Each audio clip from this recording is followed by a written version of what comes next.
Welcome to Fragile Bonds, to the powerful stories of family, love, loss, and the choices that shape our lives. Now let's begin today's story. On an autumn afternoon, warm light spilled from the windows of a white house in a quiet residential neighborhood on the outskirts of Boston. Jennifer Miller sat at her laptop in her second-floor home office. As a marketing manager, she spent most of the week working from home. From the living room below, she could hear the laughter of her 10-year-old daughter, Emma. She must have finished her after-school homework and was watching her favorite anime. The sound of the front door opening reached her ears. Her husband Brian must be home. A software engineer, he commuted to his downtown office every day.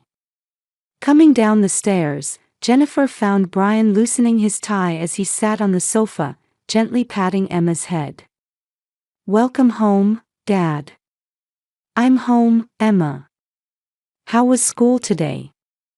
"It was fun. Sophia and I read books together in the library." Hearing Sophia's name, Jennifer smiled. Sophia, Emma's best friend, was a bright, outgoing girl who was always playing with Emma. The two had been friends since kindergarten and were as close as sisters. Jennifer knew Sophia well, and their families were friendly with each other. However, she didn't know much about Sophia's home situation.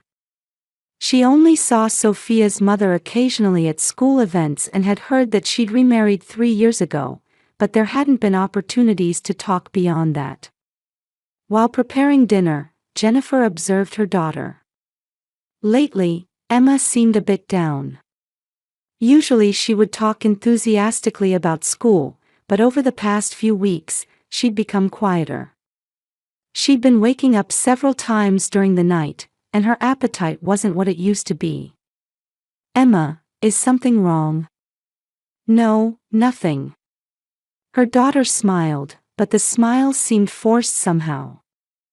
Jennifer was worried, but thought that if she pressed too hard, Emma might close herself off. Children had their own world, and there were probably things they didn't want to tell their parents. Emma insisted she was fine, and Jennifer decided to trust that. The Miller family of 3 had built a happy home. Brian and Jennifer balanced work and family well, and Emma had grown into a bright, caring girl. She was popular at school and had many friends. Her teachers said, "Emma is such a kind child. She always helps friends who are having trouble." The next morning, after finishing breakfast as usual, Emma began getting ready for school. "Have a good day."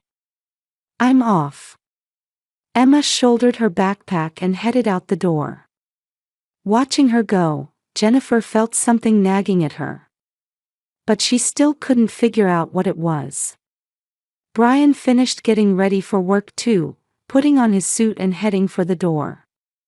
The couple kissed, and he got into his car. Jennifer waved goodbye to her husband and went back inside the house. The school cafeteria was bustling with lunchtime activity.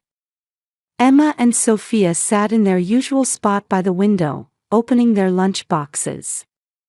The two had been best friends since kindergarten and were always together at school. Emma was bright and sociable, with friends always gathering around her. Sophia used to be just as cheerful, but lately something seemed different about her. "Hey, Sophia. Do you want to come over for a sleepover this weekend?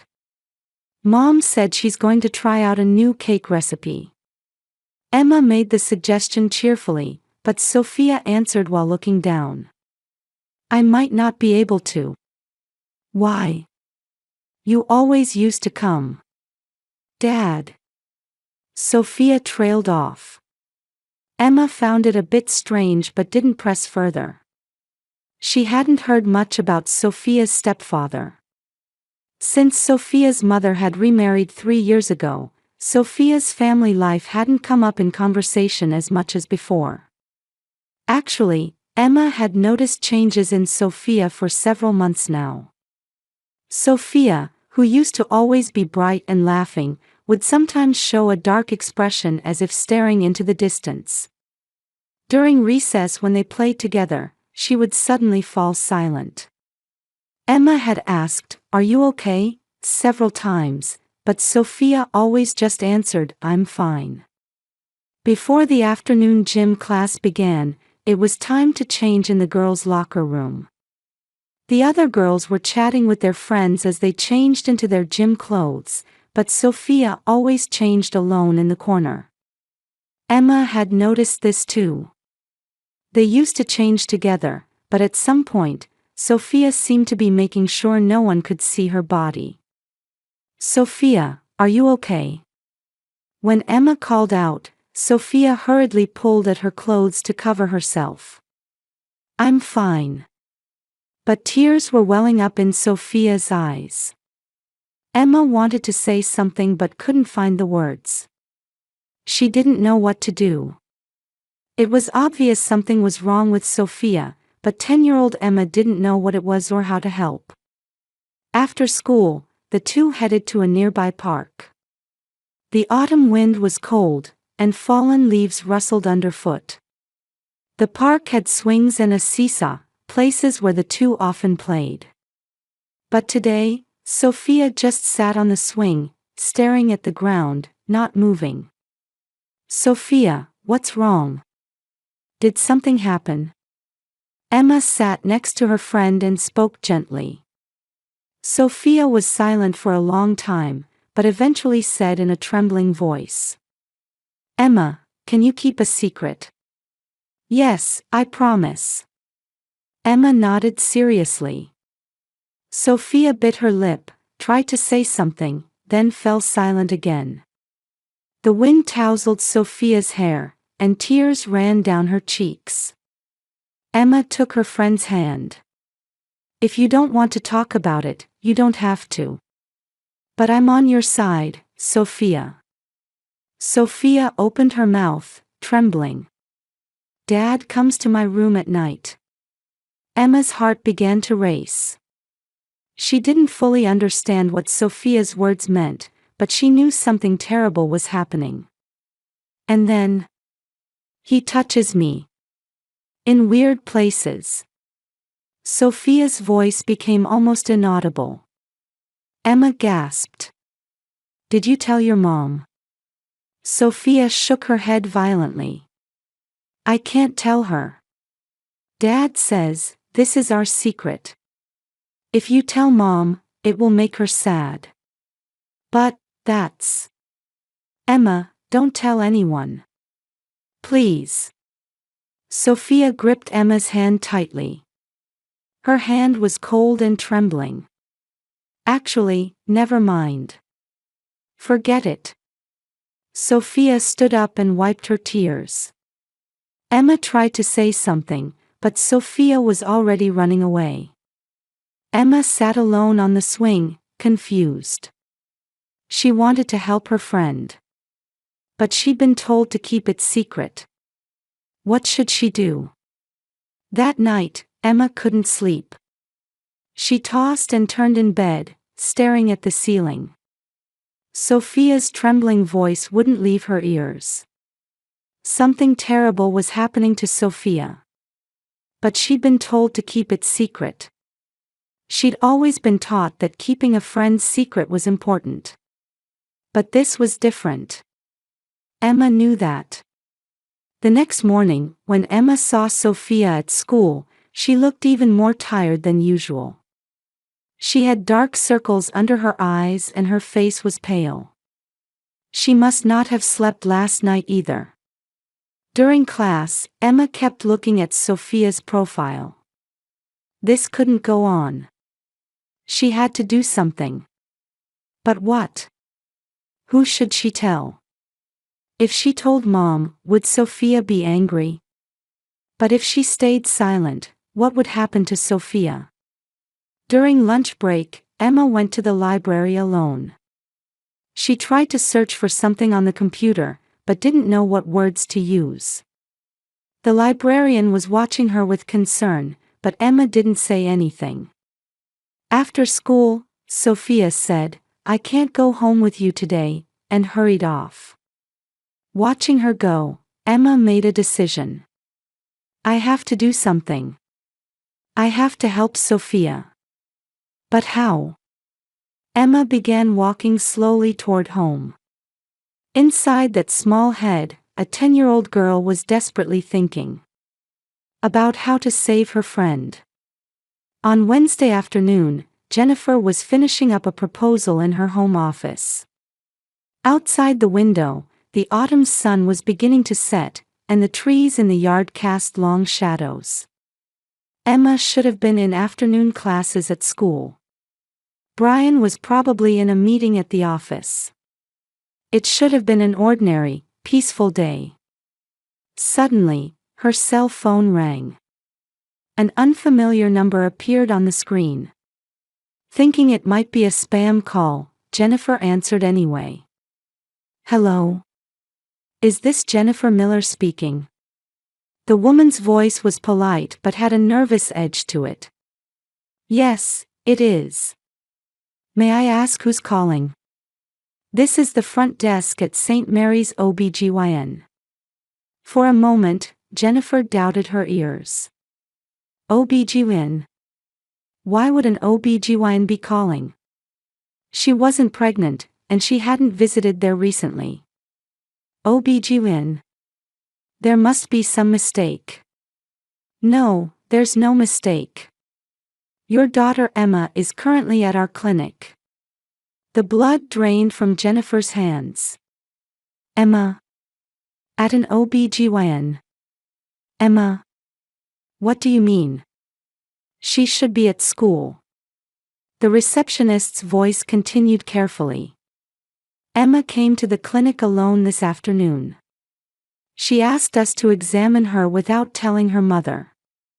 Jennifer stood up.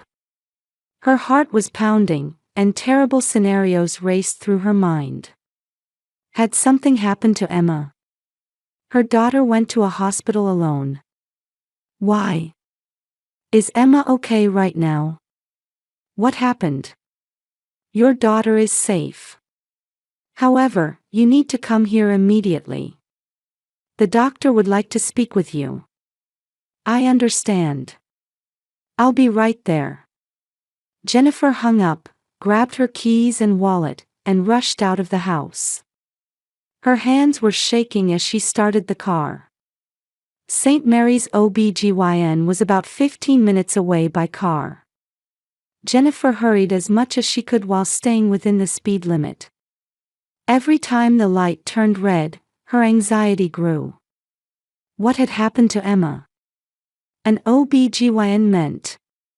No, she didn't want to think about it. Such a thing couldn't happen to her 10-year-old daughter. But why had she gone alone? Why hadn't she told her mother? When she parked in the hospital parking lot, Jennifer ran toward the entrance. When she gave her name at the reception desk, a nurse appeared immediately and led her down a hallway. In front of an examination room, a young female doctor was waiting with a serious expression. You must be Mrs. Miller. I'm Dr. Sarah Chen. Please, this way. Jennifer entered the examination room. There was a small sofa in the room, and children's posters on the walls. But Emma was nowhere to be seen. Where's Emma? What happened? Did something happen to my daughter? Jennifer's voice was shaking. Dr. Chen said calmly. First, please calm down. Take a deep breath. Jennifer tried to take deep breaths as instructed, but her breathing was shallow and her chest felt tight. Emma is safe. Nothing has happened to her personally. Hearing those words, Jennifer felt a bit relieved. However, the doctor's expression remained serious. Then why is my daughter here? I'm going to explain that now. Let's call Emma in. When the doctor opened the door, Emma emerged from the next room.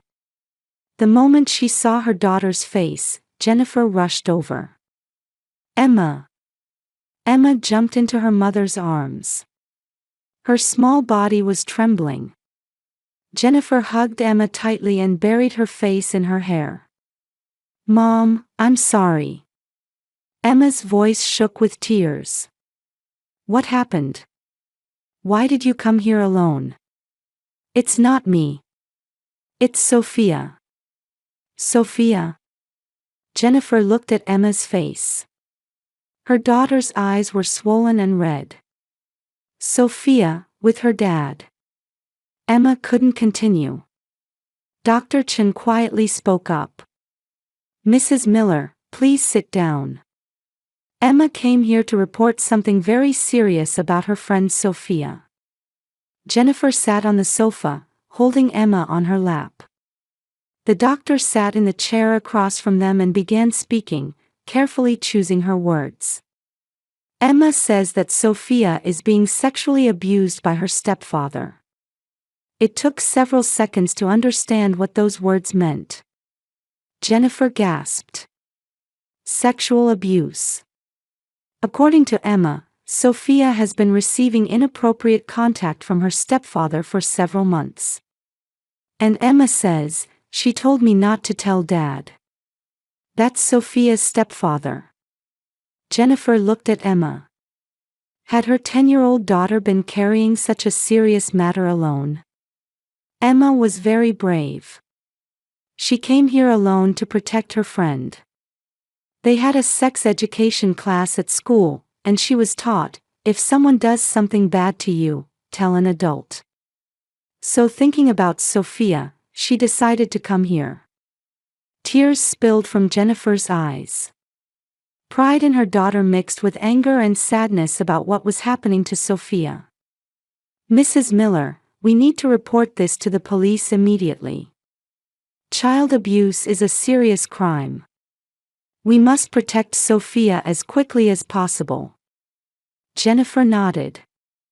Holding Emma, she said, "Emma, you did the right thing.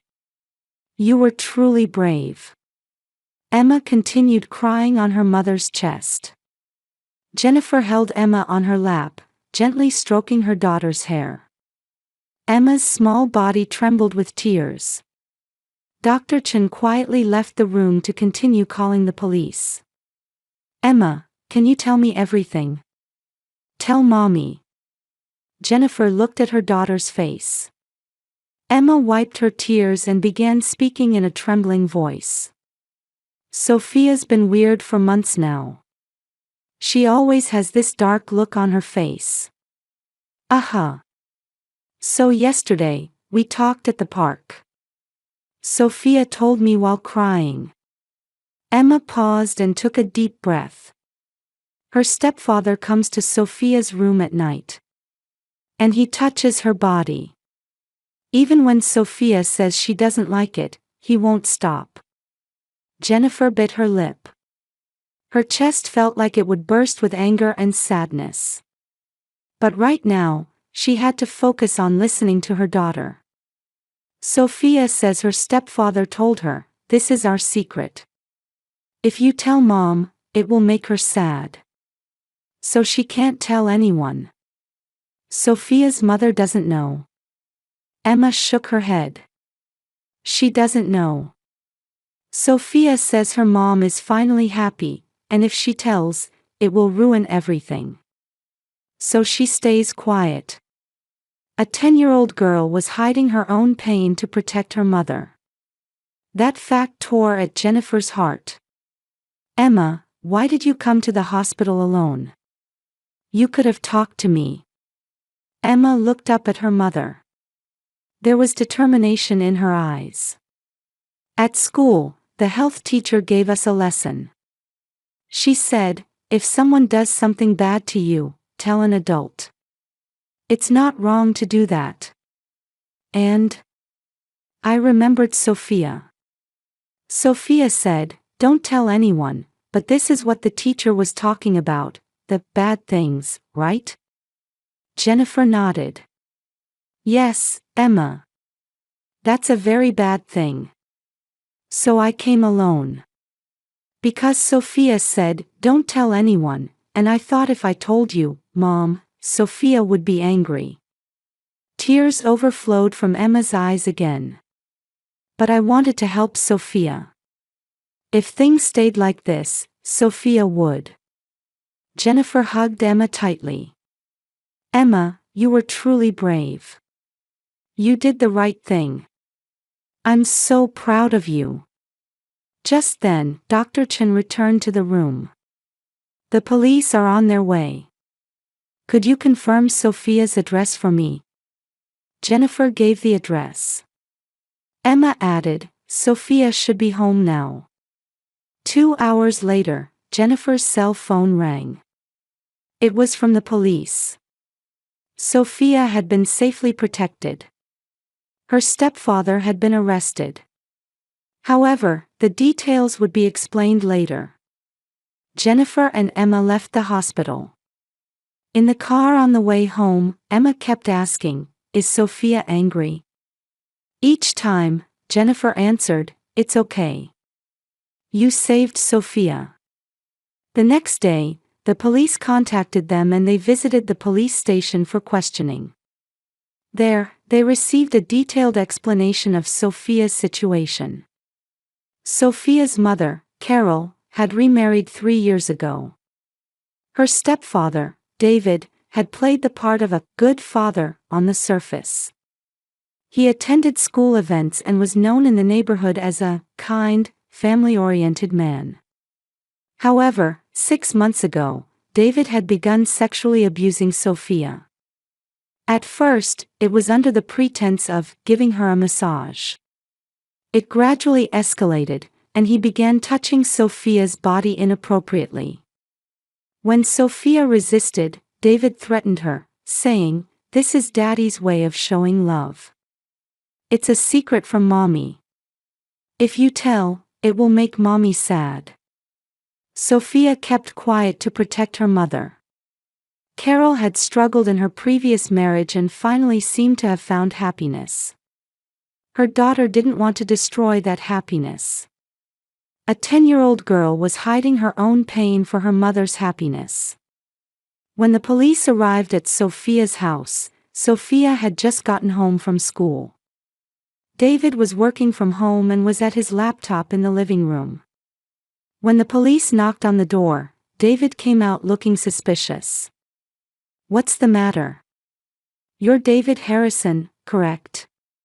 We'd like to talk to you about suspected child abuse. David's face changed. He tried to flee but was subdued by the police officers. Sophia was watching from the top of the stairs. One of the officers spoke gently to Sophia. Sophia, it's okay now. You're safe. Sophia collapsed where she stood and began crying out loud. These weren't tears of fear, but tears of release. Carol came home from work and was told the facts by the police. She shook her head repeatedly with an expression of disbelief. I didn't know. I really didn't know. I couldn't notice. Carol hugged her daughter, and they cried together. I'm sorry, Sophia. Mommy couldn't protect you. It's not your fault, Mom. I didn't tell you. No, I should have noticed. Sophia was temporarily placed in Child Protective Services and would receive care from a specialized psychological counselor. Carol also received counseling and began divorce proceedings. A few days later, Jennifer and Emma visited Sophia at the Child Protective Facility. Sophia was sitting on a bed in a private room, and when she saw Emma, she began to cry. Emma. Sophia. The two hugged each other. Emma said while crying, I'm sorry I couldn't keep the secret. Sophia shook her head. No. You saved me, Emma. If it weren't for you, I would have stayed like that forever. You're not angry. I'm not angry at all. Thank you, Emma. You saved my life. The two hugged again and cried. Jennifer wiped her own tears as she watched their friendship. This wasn't an ending, but a beginning. 3 months later, David Harrison's trial began. Carol and Sophia also attended the courtroom. The prosecution revealed that David had a previous arrest record for similar crimes. 15 years ago, in another state, he had committed a similar offense, but because the victim's family agreed to a settlement, he wasn't prosecuted. David had changed his name, falsified his background, and approached Carol. It was all calculated. As the trial progressed, other victims came forward. David's ex-wife's daughter also testified that she had suffered similar abuse. She had been struggling with those memories for years. Learning about Sophia's case, she found the courage to take the witness stand. On the day of sentencing, the judge handed down a 20-year prison sentence to David. The possibility of parole was almost zero.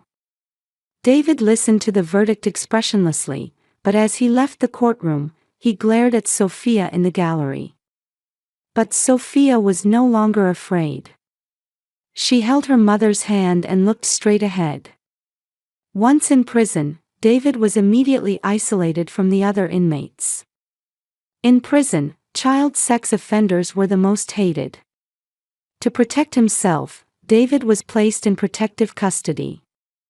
In a small cell, he would spend the rest of his life. Having lost everything he once had, in solitude.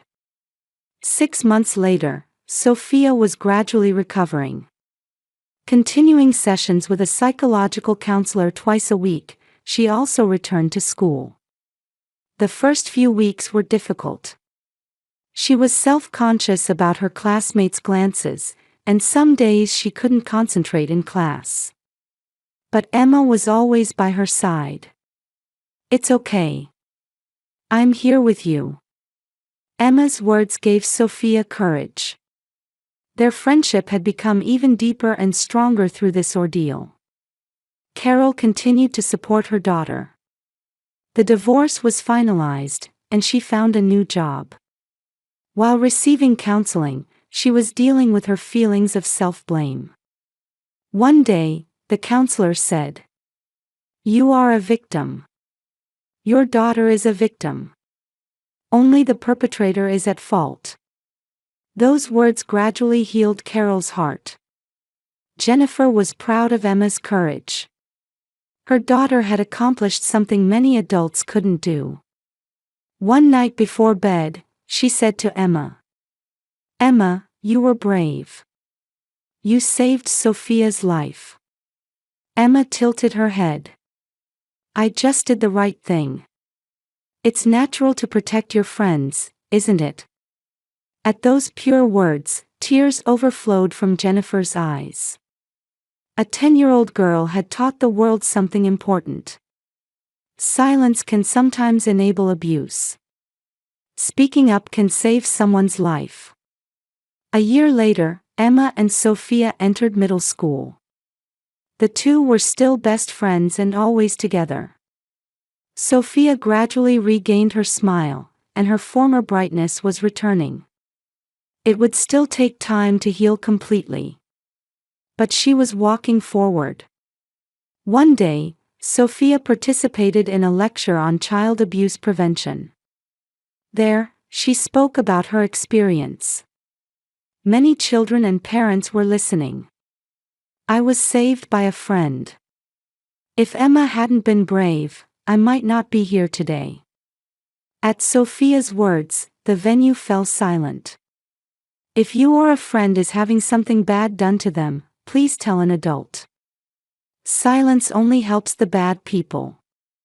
When the lecture ended, many people came to talk to Sophia. Some of them had had similar experiences themselves. Sophia faced each person and listened to their stories. Emma was there beside her. The two held hands and looked toward the future. After school, sitting on the swings at their usual park, Sophia said to Emma, "Emma, thank you. You saved my life. Emma laughed and answered. We're friends. It's natural. The autumn wind tousled their hair. Fallen leaves danced, and the setting sun painted the park gold. A long life stretched out before them. The painful memories would never disappear. But they had the strength to overcome them. Because they had true friendship. True friendship is tested in difficult times. Emma and Sophia learned that at age 10. And that bond would last a lifetime. The two pumped their swings and laughed together. Their smiles were full of hope. The story of two girls who, while carrying the pain of the past, had the courage to move toward the future. It was proof of the power of true friendship.